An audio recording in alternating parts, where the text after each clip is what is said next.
सुबोधकांत सहाय जी का यह बयान, जिसमें सीधे सीधे प्रधानमंत्री जी के प्रति हिंसा, मृत्यु की कामना जैसे शब्दों का प्रयोग किया गया है, इस पर उन्होंने क्या कार्रवाई की है, हमें इसका जवाब चाहिए। बड़े दुख की बात है कि भारत के राजनीतिक इतिहास में भाषाई मर्यादा को निम्नतम स्तर पर ले जाने की शुरुआत आज से 15 साल पहले हुई थी, जब 2007 में सोनिया गांधी जी ने गुजरात विधानसभा चुनाव में मौत के सौदागर जैसे नितांत भर्त्सना योग्य शब्द का प्रयोग किया था, जबकि वो सत्ताधारी दल थे और वो सत्ताधारी दल और गठबंधन की नेता थी। जो दल सबसे बड़ा उसका दायित्व सबसे बड़ा होता। और उसके बाद मोदी जी के प्रति घृणा और वैमनस्य में मर्यादा की जो जो सीमाएं लांघी गई हैं, उसका वर्णन करना मेरे विचार से करेंगे तो पूरी प्रेस कॉन्फ्रेंस का समय निकल जाएगा, जिसमें उनके लिए निकृष्ट से निकृष्टतम शब्दों से लेकर जाति बोधक शब्दों से लेकर लहू पुरुष, यमराज और जाने क्या क्या शब्दों का प्रयोग किया गया। और इतना ही नहीं, यह एक सोची समझी रणनीति का हिस्सा था।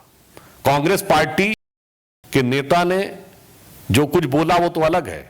एक समय में उनके ऑफिशियल ट्विटर हैंडल से तू चाय बेच जैसा शब्द आया, जिसे लोकापवाद के कारण उन्हें हटाना पड़ा। 2014 के चुनाव में मोदी जी के विषय में जिस नेता ने यह कहा कि मैं बोटी बोटी काट दूंगा, वो उस समय कांग्रेस का नेता नहीं था। मगर मैं आप लोगों को कह रहा हूं, जाके रिकॉर्ड में चेक कर लीजिएगा, नेक्स्ट डे राहुल गांधी उसका प्रचार करने गए, यद्यपि वो समाजवादी पार्टी का नेता था। और इस ढंग की बोटी बोटी बात करने वाले व्यक्ति को कोटि कोटि नमन करके अपनी पार्टी में लाकर उपाध्यक्ष बना लिया उत्तर प्रदेश का। उनके लिए नीच जैसे शब्दों का प्रयोग किया गया। अभी कुछ दिन पहले कांग्रेस के एक नेता ने इतना घृणास्पद बयान दिया उनकी मृत्यु की कामना को लेकर, और कांग्रेस पार्टी ने कोई कार्रवाई नहीं की। और सुबोधकांत सहाय जी का यह बयान कहीं ना कहीं उनकी उसी मानसिकता का प्रतीक है। परंतु वो कितने भी निचले स्तर पे जाते रहें, वो कितना भी इस प्रकार का प्रयोग करते रहें, मैं स्मरण देना चाहता हूं कि एक बार जब मोदी जी विदेश के दौरे पर थे, उनसे पूछा गया था कि आप अहर्निश देश की सेवा करते हैं, छुट्टी नहीं लेते, इतनी ऊर्जा कहां से पाते हैं? तो उन्होंने कहा था, मैं रोज 1-2 किलो गाली खाता हूं। तो आपको जो करना है करते रहिए, परंतु प्रधानमंत्री श्री नरेंद्र मोदी जी का देश के प्रति कार्य करने का संकल्प और जो दृढ़ता है और उनके नेतृत्व में भाजपा का जो समर्पण है, इसमें कोई कमी नहीं आने वाली है। हम आगे बढ़ते रहेंगे। और उन्होंने कितनी उनके प्रति निम्न शब्दों का प्रयोग किया, हिकारत और घृणा का प्रयोग किया, मगर 15 वर्षों में उत्तरोत्तर देश की जनता का आशीर्वाद हमें मिलता रहा। आपकी नफरत बढ़ती रही मोदी जी के प्रति और जनता की मोहब्बत बढ़ती रही मोदी जी के प्रति। तो मैं उनके लिए इस ढंग के बयान के ऊपर एक सलाह दूंगा कि मरीजे नफरते मोदी पर, लानत खुदा की, मर्ज बढ़ता गया जो जो दवा की। तो आप कम से कम देखिए कि जो आप कर रहे हैं उसका अंततः परिणाम क्या हो रहा है। और मैं पुनः यह कहना चाहूंगा कांग्रेस पार्टी से कि पहले नागपुर में जो अबू हुसैन थे उनका बयान, और आज सुबोधकांत सहाय जी का यह बयान, जिसमें सीधे सीधे प्रधानमंत्री जी के प्रति हिंसा, मृत्यु की कामना जैसे शब्दों का प्रयोग किया गया है, इस पर उन्होंने क्या कार्रवाई की है, हमें इसका जवाब चाहिए। और दूसरी बात, उन्होंने हिटलर वाली बात कही है। साथियों, ये जून का महीना है, इसी महीने में इमरजेंसी लगी थी। मैं याद दिलाना चाहता हूं, हिटलर की नाजी पार्टी की बहुत ही फेमस फिल्म थी the Triumph of the will. 1934 में उसका जब मंचन कराया गया, तो उसके बाद हिटलर के राइट हैंड मैन रूडोल्फ हेस ने बाकायदा नाजी पार्टी के कन्वेंशन में एक नारा लगाया था, Hitler is Germany and Germany is Hitler. और भारत की राजनीति में भी वो नारा लगाया गया था उसी इमरजेंसी के दौरान 1975 में, India is Indira and Indira is India. और ये नारा किसी सामान्य नेता ने नहीं, कांग्रेस के तत्कालीन राष्ट्रीय अध्यक्ष देवकांत बरुआ ने लगाया था, और आज तक किसी भी राष्ट्रीय अध्यक्ष ने उसके लिए माफी नहीं मांगी है। तो ये आज भी कांग्रेस पार्टी का आधिकारिक बयान है। तो हिटलर की मानसिकता के साथ कौन जुड़ा हुआ है, ये देश की जनता और राजनीति का इतिहास सीधा बयान कर रहा है। कल तीनों सेनाओं के द्वारा संयुक्त प्रेस कॉन्फ्रेंस के द्वारा इस विषय में पूरी स्थिति स्पष्ट कर दी गई है। और यदि किसी भी प्रकार की कोई भी शंका होगी तो उसका भी निवारण कर दिया गया है। तो मेरे विचार से अब इसके बाद किसी भी प्रकार की शंका का कोई स्थान नहीं बचता है। और सारे नौजवानों से मैं आग्रह करूंगा कि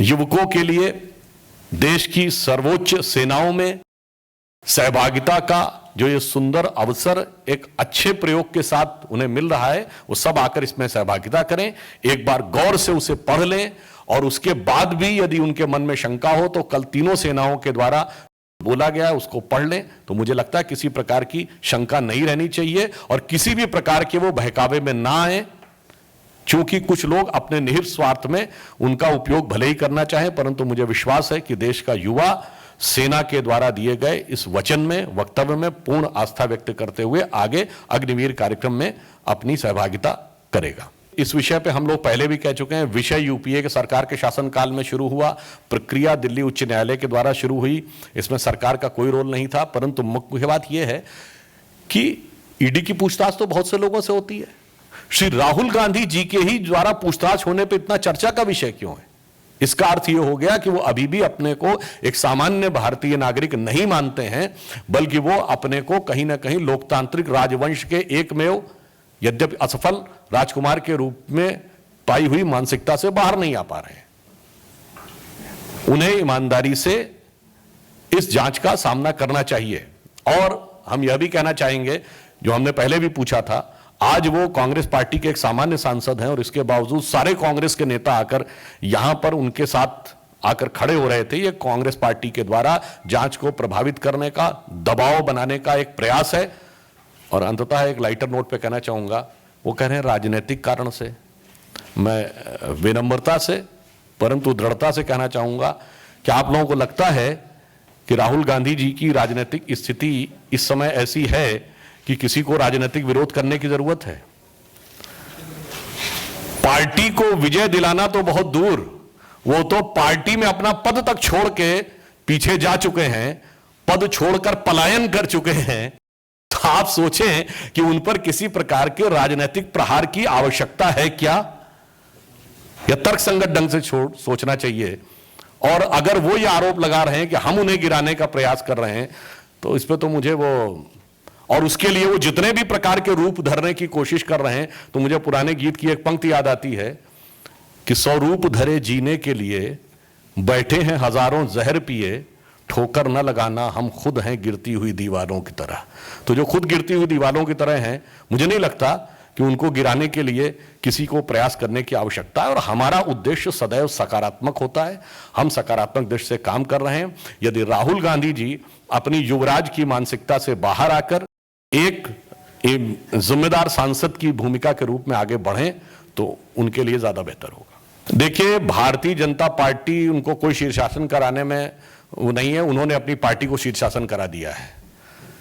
136 साल के इतिहास में कांग्रेस सबसे अधिक बुरे दौर में है, जब लगातार 2 बार वो 100 का आंकड़ा नहीं छू पाए और 50 के आसपास रह गए।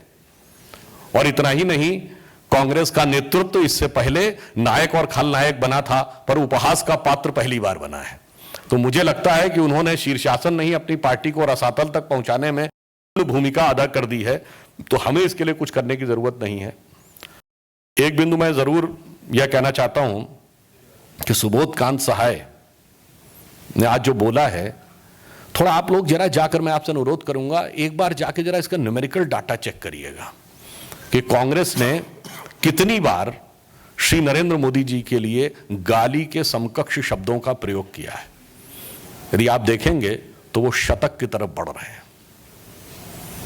जैसे अभी हाल ही में आपने देखा कि 13 जून को शेख हुसैन का बयान नागपुर में। इसके बाद आपको याद हो कि 4 फरवरी को, 7 मार्च को चुनाव के दिन मोदी जी को जमीन में गाड़ देंगे, यह बयान दिया गया था। उससे पहले मैं मोदी जी को मार सकता हूं, उन्हें गाली भी दे सकता हूं, कांग्रेस अध्यक्ष नाना पटोले ने बोला था। यह बोला था फरवरी के महीने में। उससे पहले अगर आप ध्यान करें, प्रधानमंत्री श्री नरेंद्र मोदी जी की राक्षस से तुलना की थी मध्य प्रदेश कांग्रेस के नेता ने। उससे पहले अगर आप देखें तो मोदी जी को अंगूठा छाप बताने का प्रयास 2021 में अक्टूबर के महीने में कर्नाटक में किया गया था।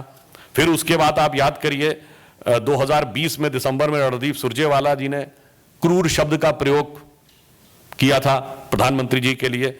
थोड़ा अगर आप पीछे जाएंगे तो आप देखते चले जाएंगे कि वो मोदी जी के प्रति घृणा में आकंठ डूबकर मर्यादा की समस्त सीमाओं को ध्वस्त करते हुए तकरीबन 80 से अधिक बार ऑथेंटिक रिकॉर्ड में, यानी ऑफिशियल डॉक्यूमेंटेड रिकॉर्ड आप चेक करेंगे तो इतनी बार गाली ऐसे शब्दों का प्रयोग कर चुके हैं या इसके समकक्ष शब्दों का प्रयोग। और जब 100 की तरफ पहुंचती हैं तो आप समझिए कि प्रकृति और नियति अपने आप स्वतः कोई ना कोई कार्य करती है। इसीलिए मैं कहना चाहता हूं कि यह कांग्रेस के इतिहास में जितने उनके पास कुल मिलाकर सांसद नहीं हैं, उससे ज्यादा बार वो मोदी जी के लिए गाली के समकक्ष शब्दों का प्रयोग कर चुके हैं। और शायद इसीलिए देश की जनता ने उनकी यह स्थिति पहुंचाई है कि वो 136 साल के सबसे बुरे दौर में हैं। और हमारे लिए यह दुख की बात और कष्ट की बात और भारत के राजनीतिक इतिहास में मर्यादा के मूल्यों के लिए सबसे अधिक चुनौती की बात यह है कि इन लगभग 80 से अधिक के बार दिए गई गालियों के बावजूद मैं चुनौती से कांग्रेस पार्टी से पूछता हूं कि उसने अपने किस नेता के खिलाफ कोई कार्रवाई की? क्या किसी को पार्टी से निकाला? क्या किसी के विरुद्ध अनुशासनात्मक कार्रवाई की?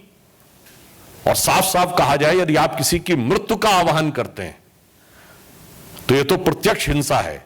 यदि इसके बाद भी गांधी के स्वयं स्वघोषित स्वयंभू होलसेल कॉपीराइट होल्डर्स को इसमें कोई हिंसा नजर नहीं आती है तो मैं उनसे पूछना चाहूंगा फिर उनके हिसाब से गांधीवाद की परिभाषा क्या है?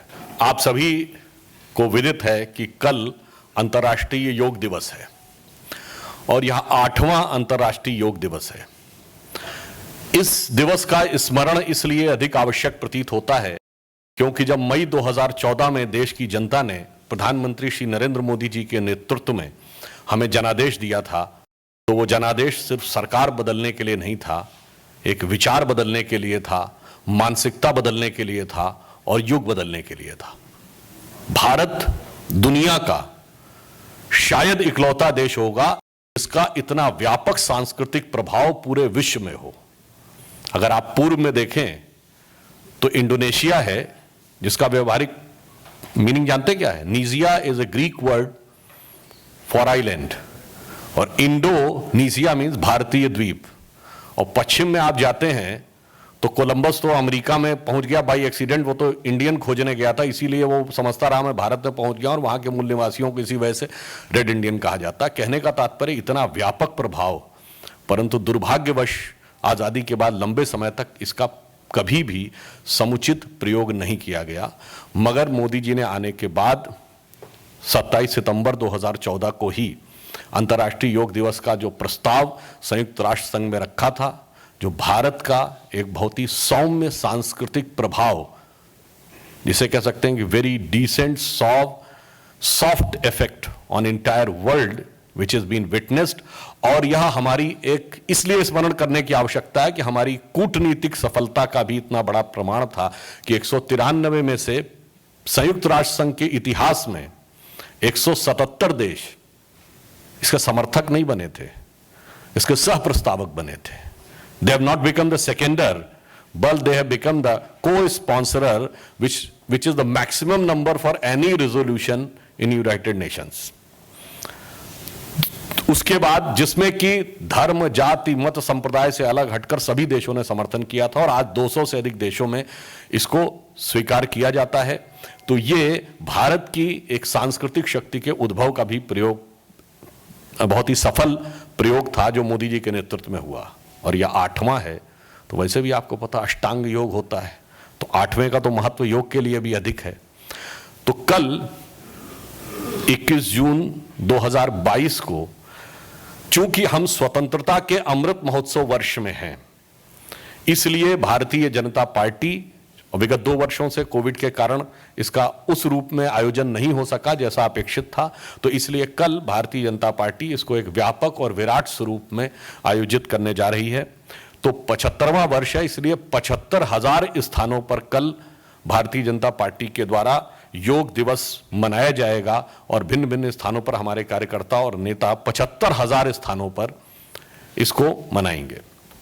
प्रधानमंत्री श्री नरेंद्र मोदी जी कल मैसूर में रहेंगे और मैसूर पैलेस ग्राउंड में 15,000 लोगों के साथ वह योग करेंगे।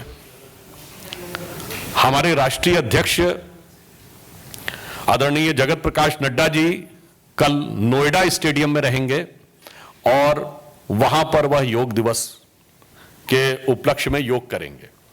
इसके अतिरिक्त हमारे सभी सरकारों के मुख्यमंत्री, उप मुख्यमंत्री, सांसद, विधायक और जनप्रतिनिधि और भिन्न भिन्न पदाधिकारी देश के भिन्न भिन्न स्थानों पर कल इस योग दिवस के कार्यक्रम में सहभागिता करेंगे।